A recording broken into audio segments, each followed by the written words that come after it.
Hello, and welcome back to Grandma Susie's Kitchen. I'm Grandma Susie. Today we're going to make a keto-friendly, diabetic, low-carb egg custard. I like egg custard, I like eggnog, but usually it has too much sugar in it, and that's not good for you. So I'm going to make it using stevia. In this case, it's Truvia brand. So what you're going to need is you need to assemble all your ingredients and supplies first. You're going to need 2 cups of milk, a cup of half and half. You're going to need some of this Sure gel, which is pectin. It's not an animal product, it's made with fruit. I'm going to use 8 packets of stevia, 4 eggs, nutmeg and vanilla extract. You're going to need a glass bowl, a measuring cup, a wire whisk, and a saucepan. Okay, the first thing you want to do is to crack your eggs into the bowl.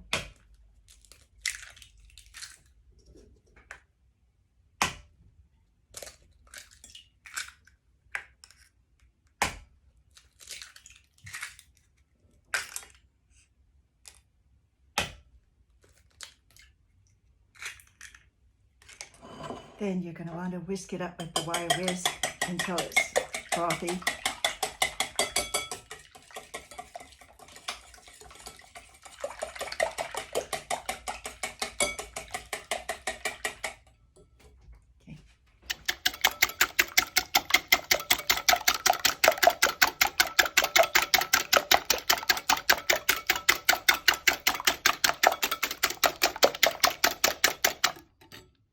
Next, you will measure 2 cups of milk and put them in the saucepan.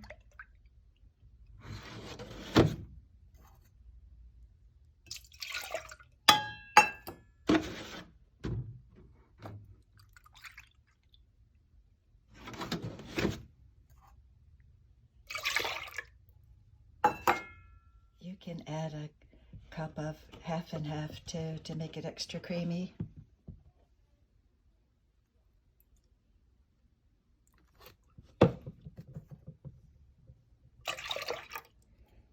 And you turn on the heat. And you let it cook while stirring it until it's hot. Don't let it boil. Okay, while the milk is getting hot, we can assemble our other ingredients. I opened the package of Sure gel. I'm just going to pour it into the egg. Now I'll pour it into the milk. I opened the package of Sure gel and poured it into the milk and cream, stirring it around, letting it get hot together. I'm going to whisk it too to make sure that the gelatin, the pectin, doesn't clump up.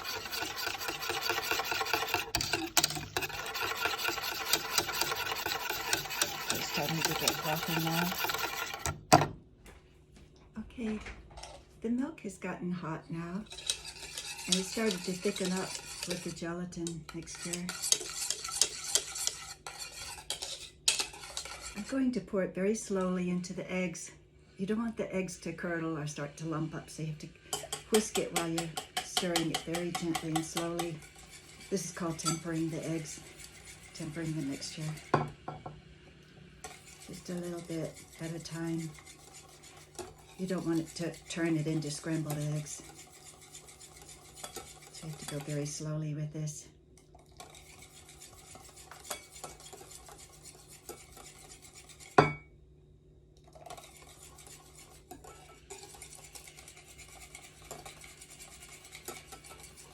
I think I'll add some vanilla extract to it.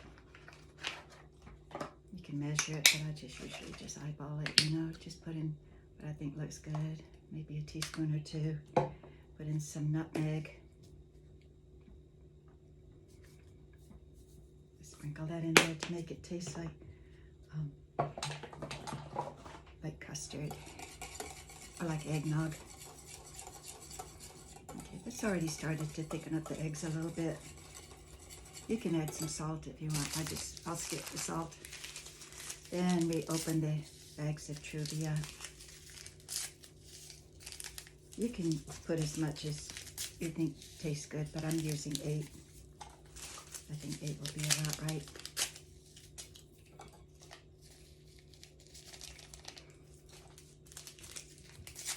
I don't mind if I'm too sloppy when I'm cooking because it's just me cooking for myself anyway.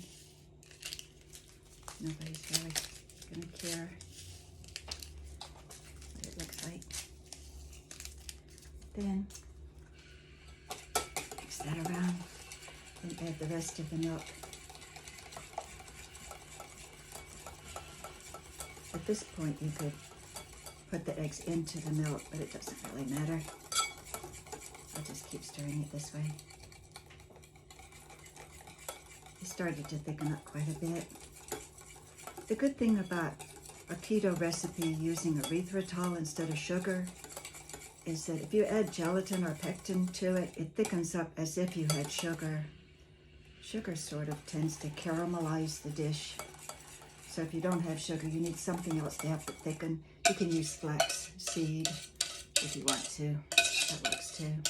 But flax seeds are kind of like gritty. And psyllium, you can use psyllium, but that's kind of gritty. So you can see it's getting creamy. I tasted the mixture. It's kind of tart. I think it needs 2 more packets of stevia. And I think I'll add the juice of 1 lime to it. Make it into like a key lime tasting dessert. Key lime pie. So what you do, just be careful with knives, you know, kids. Keep your fingers out of the way. When you slice a lemon, make sure you find the 2 ends of the lemon and slice right down the middle, like that. And you can use one of these. Just open it up, put the lime face down, and squeeze it, like that. The nice thing about limes compared to lemons is limes don't have any seeds, so you don't have to worry about the seeds falling into your mixture.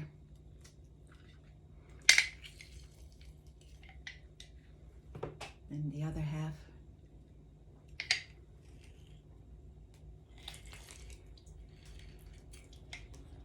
I like to turn it over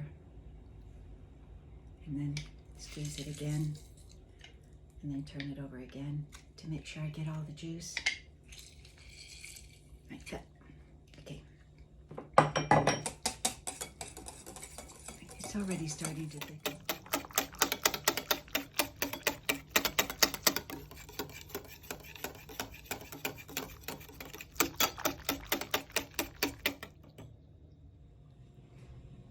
Okay, now that your mixture is all ready, you can put it into custard cups.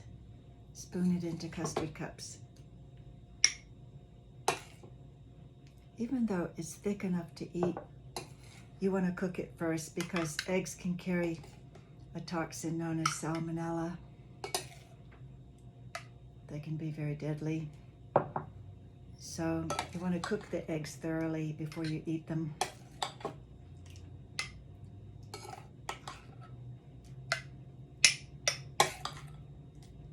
I think there's enough for 4.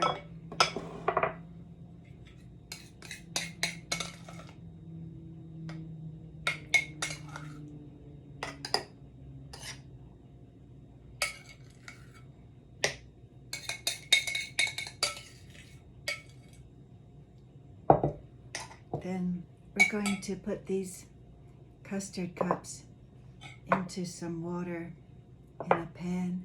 That will help them to cook more slowly, and put them in a 325-degree oven and cook them until they're set. I have a pan and I'm going to put a cup of water into the pan. Then I'm going to set the custard cups in there.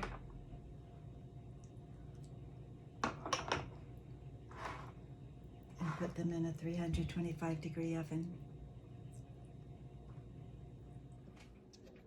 The custard can be sprinkled with a little more nutmeg if you like. I like the taste of nutmeg. Then you open the oven. Just set them inside the oven.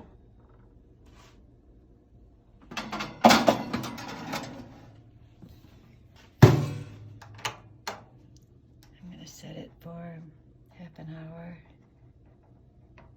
and then check it after that. And it's set for 325 degrees. Press start.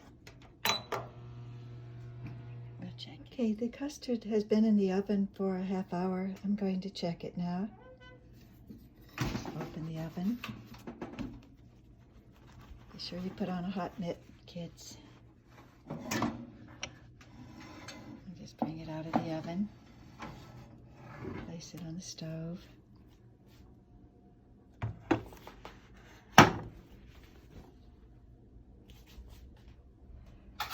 Okay, you can grab a fork or a spoon and just check it, see if it's ready. This seems to be set, but it's a little bit runny, so I'm going to leave it in the oven a little bit longer. I'll set it for another half hour.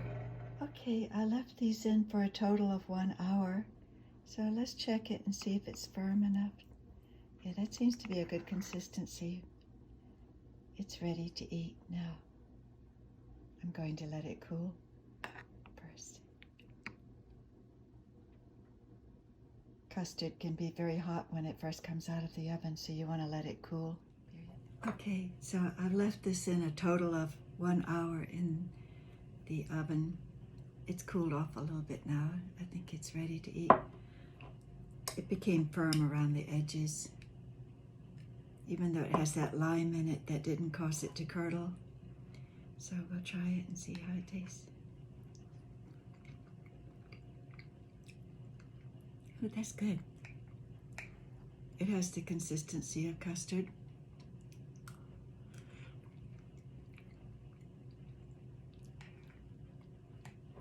So you don't really miss the sugar if you use erythritol instead of sugar. So please join me again next time for Grandma Susie's Kitchen. Take care. Have a good day. Stay safe. Bye-bye.